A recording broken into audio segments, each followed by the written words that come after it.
Hello everybody, welcome to part 2 of Shevout, Daf 38 Omid B. So if you have the Gemara Shanshells on page 397, there's two tables, coins of lower value and coins of higher value. I'm going to go through the values. A Pusa, an Issa, a Pudion, a Tereshes, a Ma'an, a Zuz, or a silver dinar.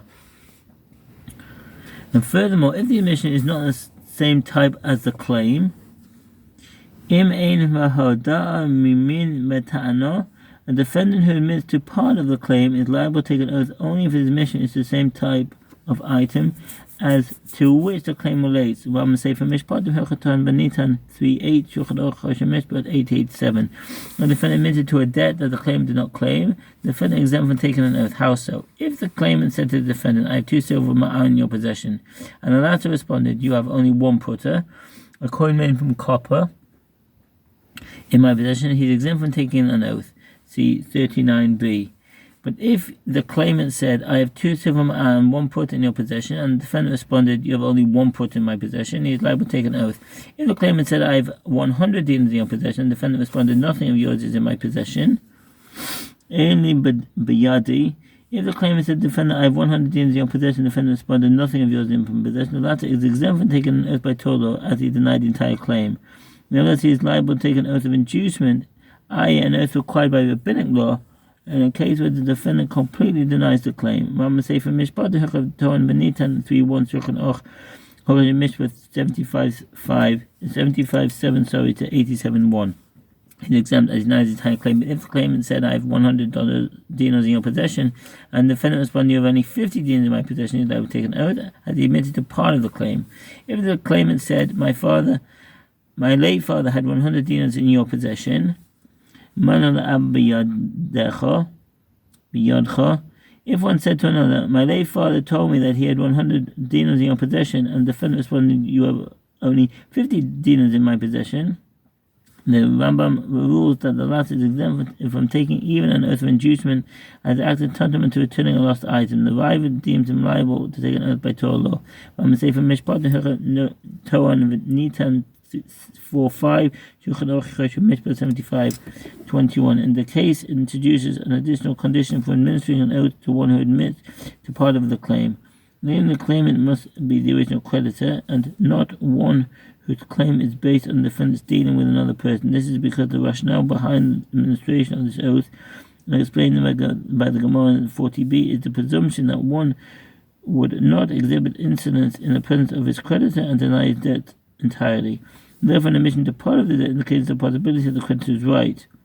By contrast, if the claimant is the son of the one who lent the money, the defendant could easily deny the entire debt, as the claimant may not know conclusively that the defendant owes him money.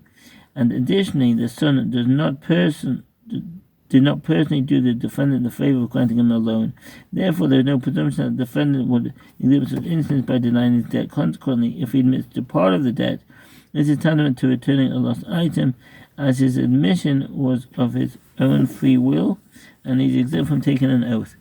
And I am now claiming them. And the defendant responded, "You have only 50 dinars in my possession." He is exempt from taking an oath, as he is like one returning a lost item, since he could have easily denied the entire claim. The mission discusses the case where the defendant denies the entire claim, in a case where one said to another, "I have 100 dinars in your possession," and the latter said to him, "Yes, I acknowledge that claim," and the next day the claimant said to him, "Give the money to me," and the defendant responded, "I already gave it to you," he is exempt.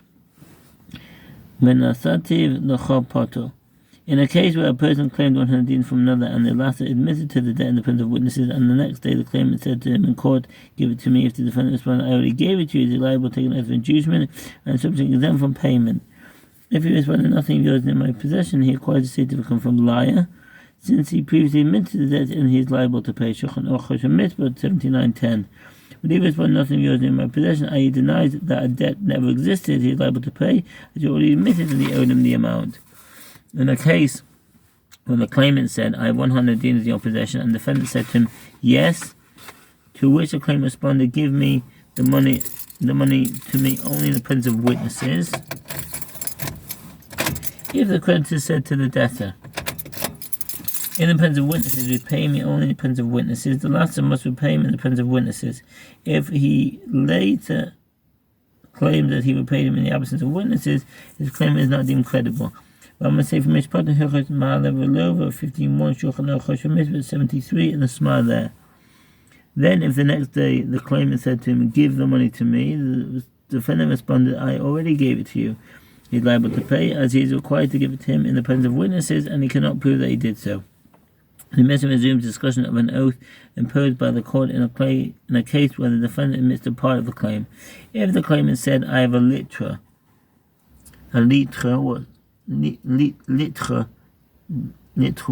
what's that? The source of this word is the Greek litra, which has several meanings, including the measurement of volume or weight and the name of a coin. It is stated during Talmud that the value of a litra is equal to 100 dinars, i.e. specific weight of gold in your possession. If one claimed from another liter of gold and the latter admitted to owing him a liter of silver, the defendant is exempt from taking an oath, as the admission was not of the same type as the claim. Shulchan Aruch Mitzvah 88:9. When the defendant responded, "You have only a liter of silver in my possession," he is exempt from taking an oath, as his admission relates to a different item than that which the claim relates to. But if the claimant said, "I have a gold dinar in your possession," if the claimant claimed a dinar of gold or silver, this is considered a claim of a certain value, not a specific type of coin. Therefore, any amount of money that the defendant admits owing renders him liable to take an oath as one who admitted to a part of the claim. Renders him liable to take an oath as one admitted to part of the claim. I'm going to say from Mishpat and Hilchot V'nitan 3:8 Shulchan Aruch Mitzvah 88:9. And the defendant responded, "You have only a silver dinar or a teresis."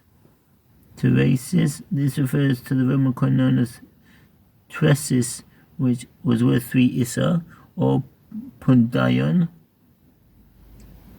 From the Latin dupondium, the pundion was a coin worth 2 issa. There were 12 pudion in a dinar or zuz, and 48 pudion in a salah. Or put in my possession, he is liable to take an oath, as they're all one type of coin, they're all one type, they're all coins.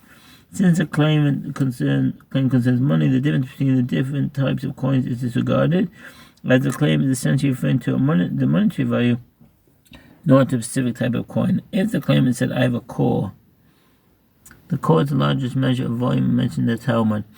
A core consists of 30 seah, which is equivalent between 240 and 480 liters. The significant variation is due to a fundamental dispute concerning the calculation of halachic measurements of grain in your possession.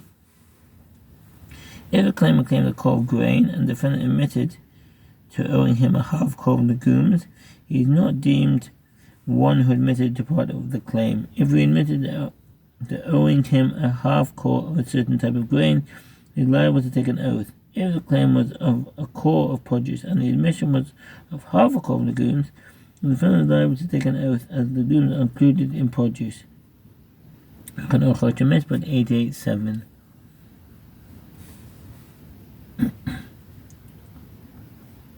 And the defendant responded, "You have only half a core of legumes in my possession," he is exempt.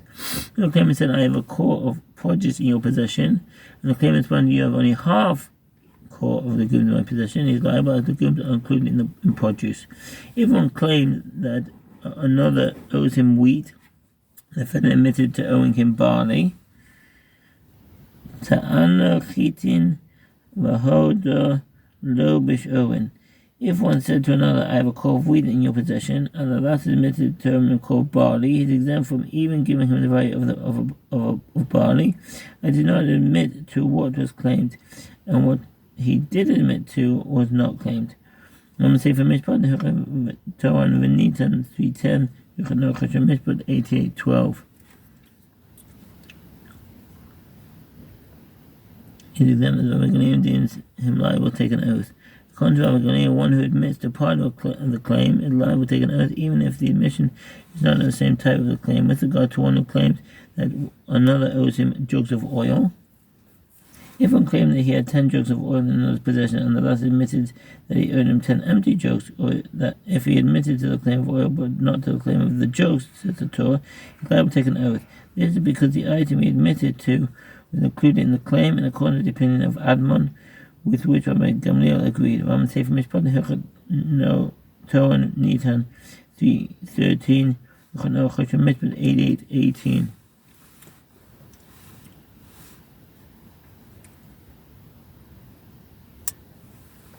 And the latter admitted that he owes him pitchers, i.e. the jugs themselves, but not the oil. Admon says, since he admitted to him with regard to part of the claim, and his admission was of the same type as the claim, i.e. the claim included both containers and oil, and he admitted to owe him containers, he must take an oath. And the rabbis say the partial admission is in this case is not of the same type of the claim, as he completely denied owing him oil. Rabbi Gamliel said, I see the statement of Admon was correct. The statement of Rabbi Gamliel seems obvious, as even if the admission is not of the same type of the claim at all, e.g. if the claim referred to wheat and the admission to barley, Rabbi Gamliel deemed the defendant liable to take an oath. The Meiri explains that Rabbi Gamliel meant that even according to the opinion of the first Tanna, namely that one is not liable to take an oath if the admission is of a different type of the claim. In this case, since the claim involved pitchers of oil and the defendant admitted to owing the pitchers, they would take an oath as the pitchers are part of the claim. If one claimed that owes not him, if one claimed that another owes him vessels and land, if one claimed both vessels and land, and the defendant admitted to owing him all the vessels he claimed, but denied that he owed him any of the land, or if he admitted to owing him all or some of the land, denied owing him any of the vessels, he is exempt from taking an oath by Torah law. If he denied owing him any of the land, but admitted to owing him some of the vessels, or denied that he owed him the other vessels, he is liable by Torah law for taking an oath concerning the vessels he denied, and the oath can be extended to include land that he denied. Raman Sefer Mishpat Hilchot Torah Nitan 5:3, Shulchan Aruch Mishpat 95:8. I'm going to have to stop there. Thank you for listening, and all the best. Bye.